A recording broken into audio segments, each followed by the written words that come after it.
Função quadrática. Definição da função quadrática. A função f de x, definida por f de x igual a x² mais bx mais c, em que a, b e c são constantes reais e o a é diferente de zero. O a sempre terá que ser diferente de zero. Do contrário, seria 0 vezes x². E isso, 0 vezes x² é zero, deixaria de ser uma função quadrática. O gráfico é sempre uma curva, e essa curva ela é chamada de parábola, podendo ter a concavidade para cima ou para baixo, e isso depende do sinal de A. As raízes da função quadrática, a raiz pode ser definida pela fórmula de Bhaskara, através da fórmula de Bhaskara, e a fórmula de Bhaskara nos traz o delta como b² menos 4ac. Eu resolvo essa fórmula para descobrir quem é delta. Uma vez que eu tenho o valor de delta, eu aplico na fórmula de Bhaskara e consigo chegar até as raízes da função. Muito cuidado, não posso errar a fórmula do delta, né? Porque eu errando o delta, eu erro a fórmula de Bhaskara. Observações. Quando eu resolvo a fórmula de Bhaskara, preciso encontrar o delta e eu tenho três situações para delta. A primeira, se delta for um valor menor que zero, a função não possui raízes reais, ou seja, a função não encosta no eixo x. No segundo caso, se o delta for igual a zero, a função tem duas raízes reais iguais, ou seja, vai encostar no eixo x uma única vez. E se o delta for maior que zero, a função tem duas raízes reais distintas. Então, só para a gente ter uma ideia, no primeiro caso, o meu gráfico pode, por exemplo, ser algo assim, sem encostar no eixo x. Também, claro, poderia ser aqui embaixo. Quando delta é igual a zero, meu gráfico pode ter uma imagem assim, encostando em um único ponto. Tá? E quando o delta tem duas raízes, delta é maior que zero, eu tenho duas raízes, o meu gráfico pode ter uma imagem assim ou uma imagem assim. Então, veja que eu só representei dessa forma, apenas para dar uma ideia do que nós estamos falando sobre o gráfico, sobre a parábola em relação ao plano cartesiano. E isso será desenhado depois detalhadamente. Um exemplo da fórmula de Bhaskara. Então, eu tenho aqui, calcular as raízes da função x² mais x menos 12. Eu igualo a função a zero, está aqui, x² mais x menos 12 igual a zero. Delta igual b² menos 4ac. Então, vou pôr a formulazinha aqui, delta igual b² menos 4 vezes a vezes c. Primeiro, quem é o valor de a? O valor de a é o valor que acompanha x². Então, a é o que acompanha x². Quando não tem nenhum número na frente do x², é porque ele vale 1. B é o valor que acompanha x. E da mesma forma, se não tem nenhum valor na frente do x, eu considero 1. C é o termo independente. O termo independente, ele não acompanha nenhuma letra, é apenas o número, e ele aparece aqui, menos 12. Não esqueça de trazer o sinal junto com o número. Então, definimos primeiro quem é A, B e C. É claro que a equação poderia ser incompleta e não ter, por exemplo, a letra C. Quando ela é incompleta, eu posso dizer que o C, o termo independente, é o zero na hora da substituição. Uma vez que eu sei quem é A, B e C, eu coloquei aqui a fórmula delta igual b² menos 4ac. Delta é igual b². b² vale 1, então 1², menos 4 da fórmula vezes a, que vale 1, vezes c, que é menos 12. Delta é igual 1² é 1, Menos 4 vezes 1 é menos 4, e menos 4 vezes menos 12 é 48 positivo. 1 mais 48, delta é igual a 49. Vou para a segunda fórmula. A segunda fórmula diz o seguinte: x é igual a menos b, mais ou menos a raiz de delta, sobre 2 vezes a. Já substituindo aqui, x é igual a menos 1, mais ou menos raiz de delta, então raiz de 49 que nós encontramos, sobre 2 vezes o valor de a. Então, x é igual a menos 1, menos b, então ficou menos 1, mais ou menos raiz quadrada de 49 é 7, sobre 2 vezes 1, que é 2. Aqui eu vou ter dois valores para x. Já que o delta é maior do que zero, eu tenho dois valores para minha equação. x1, primeiro valor, menos 1, menos 7, que me deu menos 8, dividido por 2, menos 4. Esse é o meu primeiro valor. E aqui eu tenho x mais 7 agora, menos 1 mais 7, dividido por 2, que vai me dar 6 dividido por 2 igual a 3. Então, consegui descobrir as minhas raízes, ou seja, o meu gráfico corta o eixo x no ponto menos 4 e no ponto 3. Aqui algumas características do gráfico, então. Bom, eu sei que a concavidade é voltada para cima se o valor de a, ou seja, o valor que acompanha x ao quadrado, ele é positivo, ele é maior do que zero. A concavidade, então, será voltada para cima. É esse primeiro caso aqui. E em relação ao delta, concavidade para cima, a maior que zero. Em relação ao delta, eu sei que o gráfico corta o eixo x em dois pontos diferentes, porque o delta é maior que zero. Neste segundo caso, eu sei que o delta tem concavidade voltada para baixo, porque o valor de a é menor do que zero. E ele corta o eixo x em dois pontos diferentes. Eu sei disso porque o delta é maior do que zero. Quando o delta é igual a zero, o gráfico encosta no eixo x em um único ponto, que é o chamado vértice. Quando a concavidade é para cima, é porque o a é maior que zero. Quando a concavidade é para baixo, é porque o a é menor do que zero. Delta igual a zero, então o gráfico encosta em um único ponto do eixo x. Se o delta é menor que zero, o gráfico, a parábola, não encosta no eixo x. Então, nesses dois casos, delta é menor que zero, porém, no primeiro a concavidade é para cima porque o a é maior que zero. No segundo, concavidade para baixo porque o a é menor do que zero. Interseção com o eixo origem e y, né? É 0 e y ou origem e y. O que eu sei sobre isso? Essa interseção aqui, ó, no eixo y, o meu termo independente, ele corta sempre o eixo y. Ou seja, esse é o gráfico da função f de x igual x ao quadrado menos 5x mais 6. O termo independente é 6, significa que o gráfico, a parábola, corta o eixo y exatamente no ponto 0 para x, 6 para y. Então, o ponto C é o ponto, ou o ponto C, termo independente, é exatamente o ponto onde a parábola vai cortar o eixo y. Regras práticas para a determinação do sinal de B.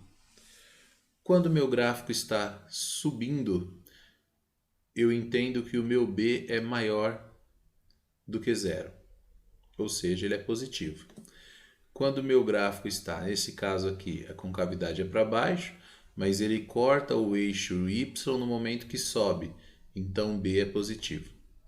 Aqui, concavidade para cima, corta o eixo Y no momento que está subindo, entendendo que o gráfico vem nesse sentido, então B é maior que zero ou positivo. Nesse caso, a minha parábola corta o eixo Y exatamente no vértice. Então eu diria que B é igual a zero.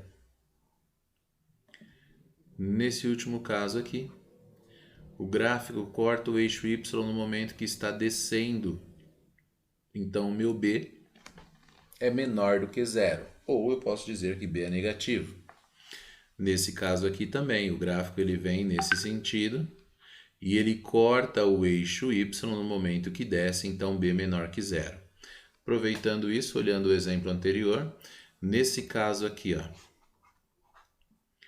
o gráfico ele vem neste sentido, então ele corta o eixo Y no momento que está descendo.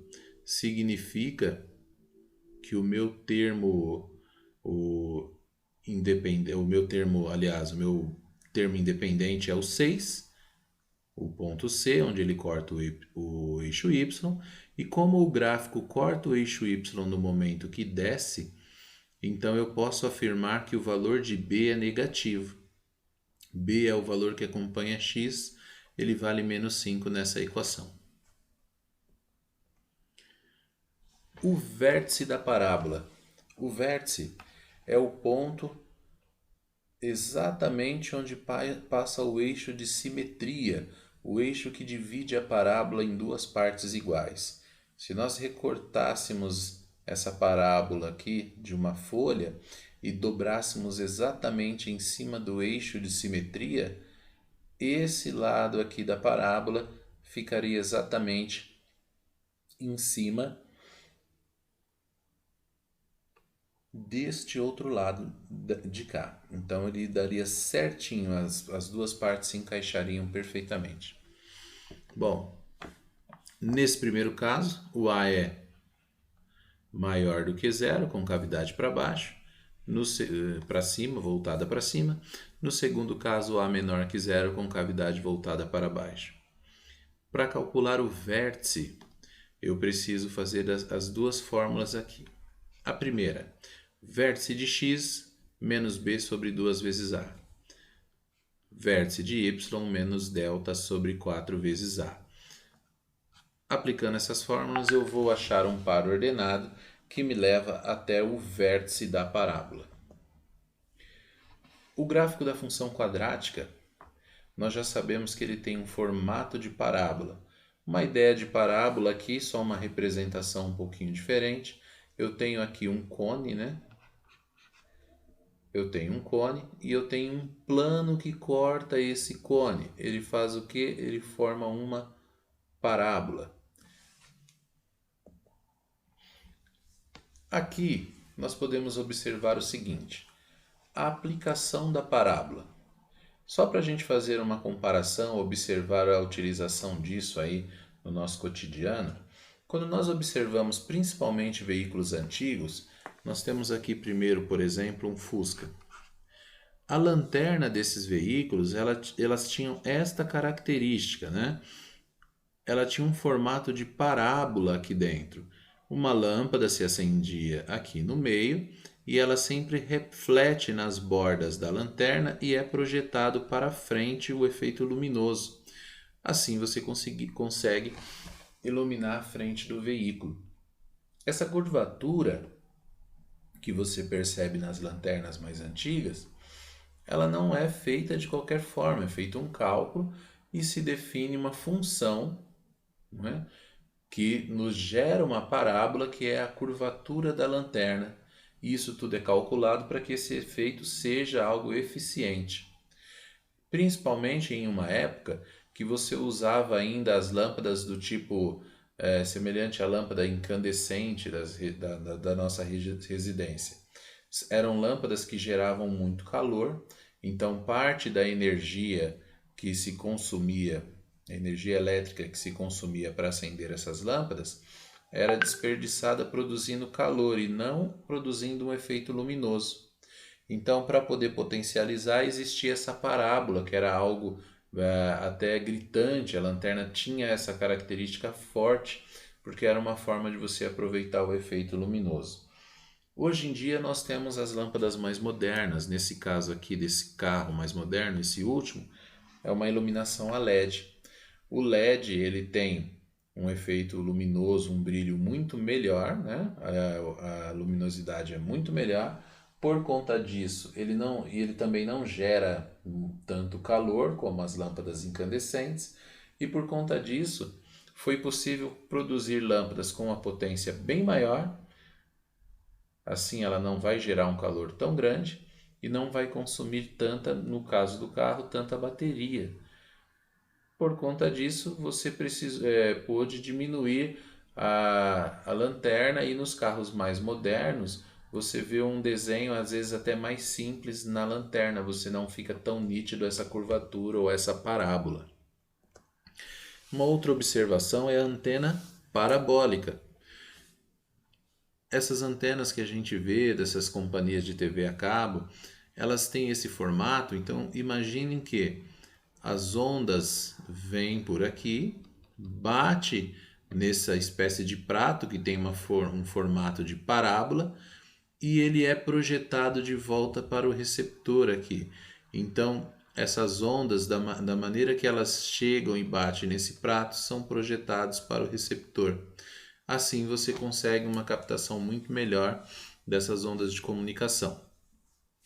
Esse ainda é um modelo, digamos que sim, até um pouco mais moderno, né?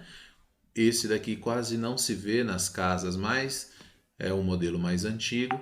Então isso ocupava um espaço aí tremendo em cima da laje, né? As ondas batiam em qualquer região e eram refletidas para o receptor, e assim você tinha um sinal de qualidade aí na televisão. Claro que nós temos meios mais modernos hoje, mas isso foi usado e ainda é usado até hoje. Ainda falando da iluminação, esse tipo de lâmpada, essa verde que está aqui no canto da tela, ela tinha um formato de parábola aqui. Bem no centro iria uma lâmpada, e conforme essa lâmpada batia nessas bordas, né, nessa parábola aqui, refletia para frente, ou no caso para baixo, já que isso ficava no teto, o efeito luminoso. Nessa primeira lanterna que nós temos aqui em cima, fica nítido o desenho de uma parábola no canto aqui, ó. Eu vou contornar, ó. Eu tenho uma parábola nesse canto, ó. Então existe uma curvatura aqui na lanterna. No lado de cá nós não estamos vendo, mas existe a parábola desse lado também. Isso ajudava a direcionar o foco desses refletores. Esses dois que eu comentei até o momento são modelos antigos, nós não tínhamos ainda a utilização de LED, então essa parábola ajudava a direcionar o foco dessa iluminação. Depois nós tivemos aí os refletores a LED, né? Nós temos esse aqui em cima, aqui, de uma marca conhecida, e esses dois aqui de baixo é o que mais se utiliza hoje em dia. Então, enquanto um refletor desses antigos levava às vezes uma lâmpada de 500 watts, esse daqui ó, leva uma lâmpada de 30. Então, com certeza é uma economia muito grande, e o efeito luminoso ele é até muito melhor do que essas luminárias antigas, que nós tínhamos aí o princípio da parábola nelas. Então, não é um curso de elétrica, nós só estamos comentando uma aplicação da parábola. Bom, gráfico da função quadrática. O gráfico, então, nós já sabemos que é uma parábola, e o que nós conhecemos sobre essa parábola? Eu sei que a concavidade é para cima quando o A é positivo. Então veja que o valor que acompanha x ao quadrado aqui, eu não tenho um sinal de menos na frente, não tenho um número também, então eu sei que é 1 e esse 1 é positivo. Eu sei que esse gráfico corta o eixo x em dois pontos diferentes porque o delta é maior que zero. Eu sei que o b é negativo porque o meu gráfico corta o eixo y no momento que está descendo. E eu sei que b, o termo independente, menos 3, corta o gráfico exatamente no ponto menos 3. Aproveitando que nós temos aqui o gráfico construído, eu posso fazer aqui o cálculo da equação de segundo grau para achar as raízes. Por exemplo, se o gráfico é x ao quadrado menos 2x menos 3, se eu aplicar a fórmula de delta aqui, delta é igual a b ao quadrado menos 4ac. Quem é o a? A é o valor que acompanha x ao quadrado, é 1. Quem é b? Valor que acompanha x, menos 2. Quem é o c? Termo independente, que é o menos 3. Resolvendo a equação, delta é igual a b ao quadrado, então menos 2 ao quadrado, menos 4 vezes o a, que vale 1, vezes o c, que é menos 3. Delta é igual a menos 2 ao quadrado é 4.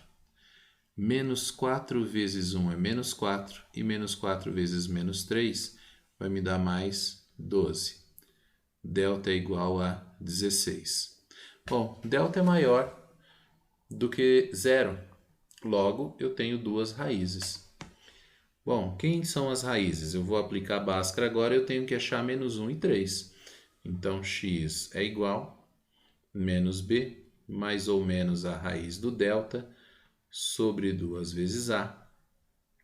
X é igual a menos b, o b vale 2, então é menos 2. Mais ou menos a raiz de delta, então raiz de 16, sobre 2 vezes o valor de a. E o valor de a quem é? 1. Eu já posso substituir aqui, ó, 1. Resolvendo a fórmula. Menos e menos é mais, então aqui fica 2. Mais ou menos, raiz quadrada de 16 é 4.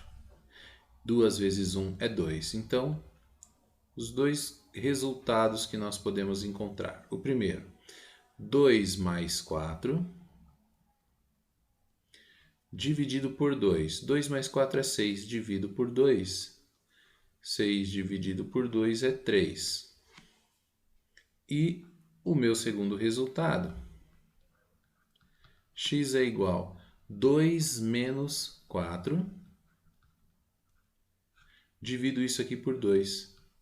Eu tenho 2, tiro 4, fico com menos 2, dividido por 2 é igual a menos 1. Então, olha aqui as minhas raízes. 3 e menos 1. O que mais eu consigo encontrar? O vértice. Vou chamar de xv, vértice de x, yv, vértice de y. A fórmula do vértice de x é menos b sobre 2 vezes a. Como que eu calculo isso? Quem é o b? b é menos 2, então menos 2 dividido por 2 vezes a, e o a vale 1. Menos e menos é mais, eu fiquei com 2 dividido por 2 vezes 1, que é 2. O vértice de x é 1. Vértice de y. A fórmula é menos delta sobre 4 vezes a. Menos delta, o delta é 16. Menos 16 sobre 4 vezes a, 4 vezes 1. Menos 16 dividido por 4 vezes 1 dá 4. 16 dividido por 4 é 4, menos e mais aqui dá menos. Então, o par ordenado que determina o meu vértice é 1 para x menos 4 para y. Está aqui, ó.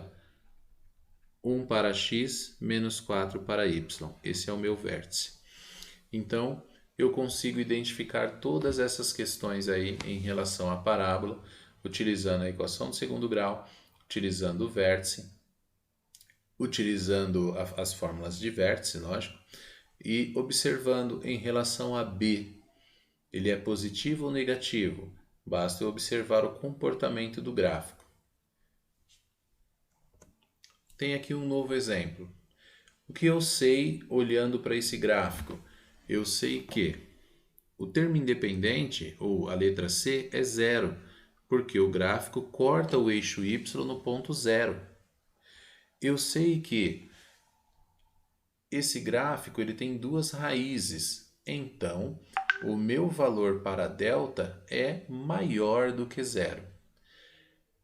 Eu sei que o valor de B ele é positivo, porque o gráfico corta o eixo y no momento que está subindo. E eu sei que o valor de A é negativo, porque a concavidade está voltada para baixo. Se eu aplicar a fórmula de Bhaskara, a fórmula do vértice, eu vou encontrar esses pontos igual nós fizemos no exercício anterior. Eu não vou fazer para o vídeo não ficar muito extenso, mas vale a pena ver o vídeo anterior e fazer esses cálculos para conferir essas informações. Nesse caso, eu sei que o delta é igual a zero. Por que delta é igual a zero? O meu gráfico encosta no eixo x em um único ponto. Eu sei que o valor de C é 9, porque ele corta o eixo y exatamente no 9. Está aqui o valor de C, é 9.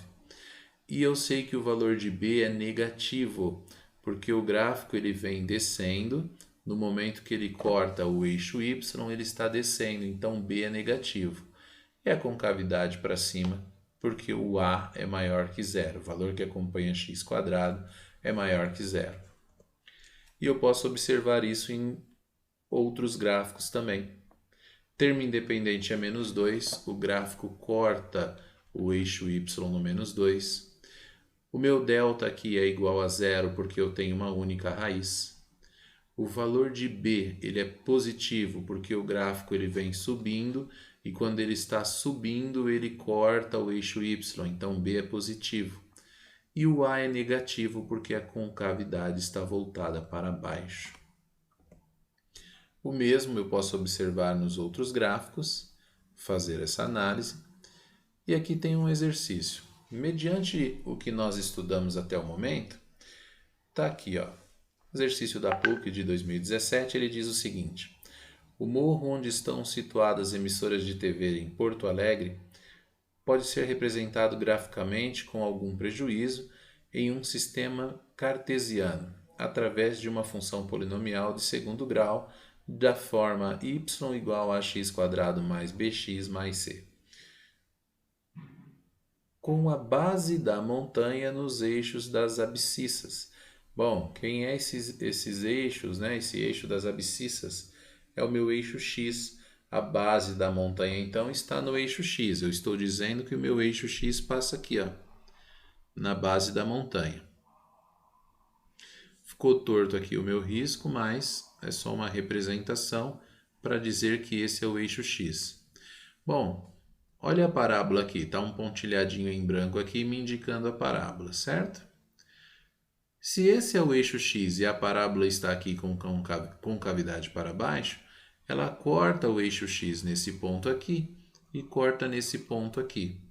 Eu já sei o seguinte: se o gráfico, a parábola corta o eixo x em dois pontos diferentes, é porque o meu delta é maior que zero. Então, delta é igual a b² menos 4ac. E isso daqui está me dando um resultado onde delta é maior do que zero.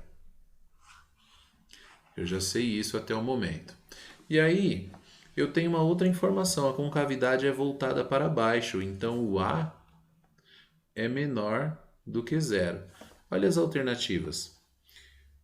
A primeira alternativa, A é maior que zero. Pode ser isso? Não, a concavidade é para baixo, então esse aqui está errado. O A maior que zero de novo. Concavidade é para baixo, não pode ser. A menor que zero, pode ser que seja esse.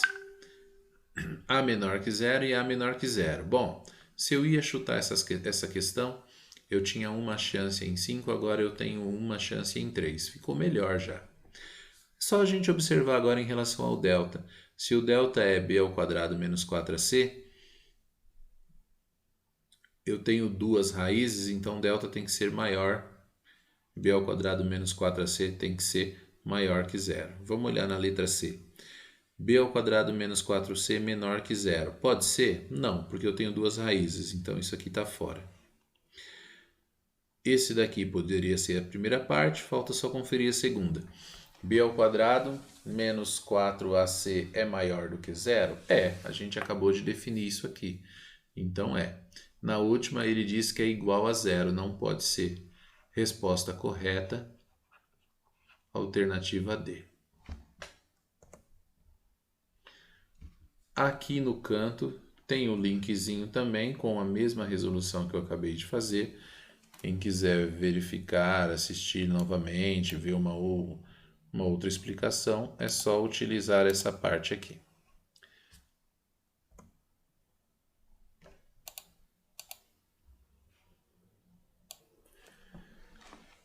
Pessoal, antes de finalizar, vamos dar uma olhada em mais um exercício aqui. Observe a figura que representa o gráfico y igual a x² mais bx mais c.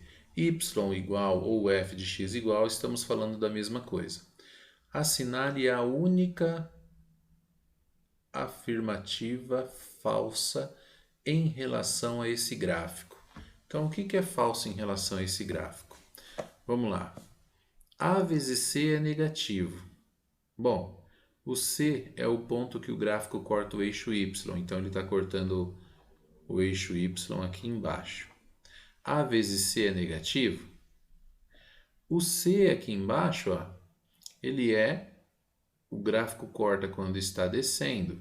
É o meu termo independente, ele está abaixo do eixo X. Então, C ele tem que ser o quê? Se está abaixo do eixo X, né?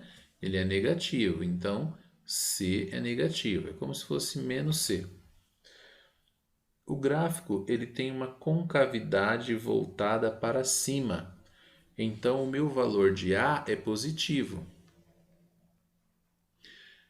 E o problema diz que A vezes C é negativo, isso é verdade? A vezes C é igual a negativo?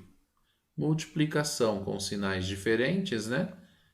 Resultado é negativo. Então, isso aqui é verdade. Isso é verdade. Eu quero saber a falsa. Vamos dar uma olhada na alternativa B. b ao quadrado menos 4ac é positivo. b ao quadrado menos 4ac se trata de quem? Delta. Ele é positivo? Sim, eu tenho duas raízes. Ó. Tenho uma raiz aqui e uma raiz aqui. Então, delta é positivo? Isso aqui também é verdade. Eu quero a falsa. Olha a última aqui, ele fala assim, C é negativo? Sim, a letra C é onde o gráfico corta o eixo Y. Está aqui, é negativo, isso aqui também é verdade. B é positivo? Não, porque o gráfico corta o eixo Y no momento que ele está descendo. Logo, o B tem que ser negativo. Então, a alternativa falsa é a letra C. Pessoal, estudem as definições de funções. Eu já postei a respeito das funções de primeiro grau, agora a função quadrática. Aproveitem bastante desse material, assista quantas vezes for necessário e bons estudos.